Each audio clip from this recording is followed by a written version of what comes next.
ውድ የቆሮንቶስ ሚዲያ ተከታታዮች እንደምን አላችሁ? በያላችሁበት ቦታ ሁሉ ሰላም እግዚአብሔር ይዛላችሁ። አሜን። የኢትዮጵያ ኦርቶዶክስ ተዋሕዶ ቤተክርስቲያን እምነት ተከታዮች በሙሉ እንኳን አደረሳችሁ፣ እንኳን አደረሰን።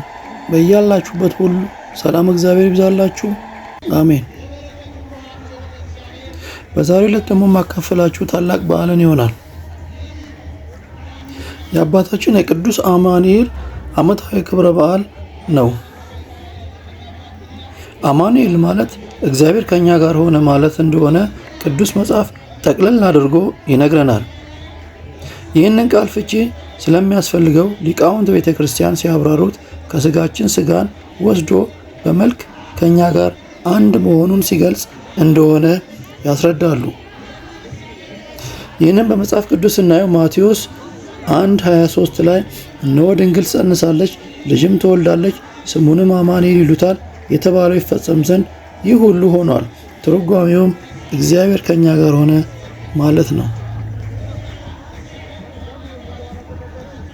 አዲስ አበባ ከተማ አማኑኤል አካባቢ በሚገኘው ደብረ ገሊላ ቅዱስ አማኑኤል ካቴድራል ሌሊቱን ሊቃውንት ቤተ ክርስቲያን በያሬዳዊ ዜማ ወረብ ሲነጋ ታቦታቱ ከመንበር ክብራቸው ተነስተው ብፁዕ አቡነ ሕርያቆስ የአዲስ አበባና ከምባታና ስልጤ ሀገረ ስብከት ሊቀ ጳጳስና የቅዱስ ሲኖዶስ አባል ብፁዕ አቡነ በርናባስ የዋግ ኽምራና ሰቆጣ ሀገረ ስብከት ሊቀ ጳጳስ እና የቅዱስ ሲኖዶስ አባል በቦታው ተገኝተው ሲባርኩ፣ የደብሩ ደቀ መዛሙርት ዘማሪያን በዝማሬ ሲያገለግሉ፣ ሕዝበ ክርስቲያኑ ከተለያየ ቦታ መጥቶ ልዩ በሆነ መልኩ ድምቅ ባለ ሁኔታ ተከበረ።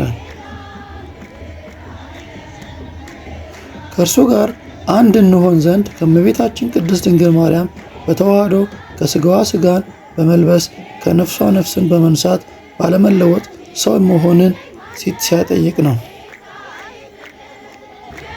ይህንን በመጽሐፍ ቅዱስ ስናየው ኢሳይያስ 7:14 ላይ ስለዚህ ጌታ ራሱ ምልክት ይሰጣችኋል፣ እነሆ ድንግል ጸንሳለች፣ ወንድ ልጅም ትወልዳለች፣ ስሙንም አማኑኤል ብላ ትጠራዋለች ይለናል። የሰውን ልጅ ማን ይሉታል ብሎ ደቀ መዛሙርቱን በጠየቀ ጊዜ አንተ የሕያው እግዚአብሔር ልጅ ነህ በማለት ቅዱስ ጴጥሮስ መመለሱን መጽሐፍ ይነግረናል። ስለዚህ እግዚአብሔር አምላክ የሰው ልጅ ለመባል የበቃው ከእመቤታችን በነሳው ስጋ እና ነፍስ መሰረት ነው። እንደ ቃሉ እግዚአብሔር ከኛ ጋር ጸንቶ ይኑር። የዓመት ሰው ይበለን። አሜን።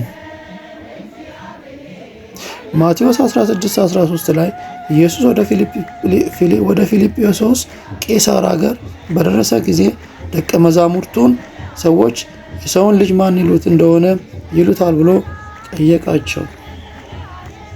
ውድ የቆሮንቶስ ሚዲያ ተከታዮች እንደምን አላችሁ?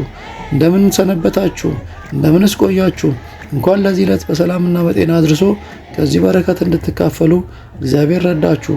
እግዚአብሔር አምላክ ጠብቆና መግቦ እናንተም በዚህ መልኩ ከያላችሁበት ተሰብስባችሁ እንድታከብሩ እንደ ወትሮ ምኞቴ ነው። እግዚአብሔር አምላክ ከእናንተ ጋር ይሁን። መርሐ ግብሩ በጣም ውብ እና ማራኪ ነው። አብራችሁን በመቆየት እንድትሳተፉ ጋብዛችኋለሁ። መልካም ቆይታ ይሁንላችሁ። አብረን እንቆይ።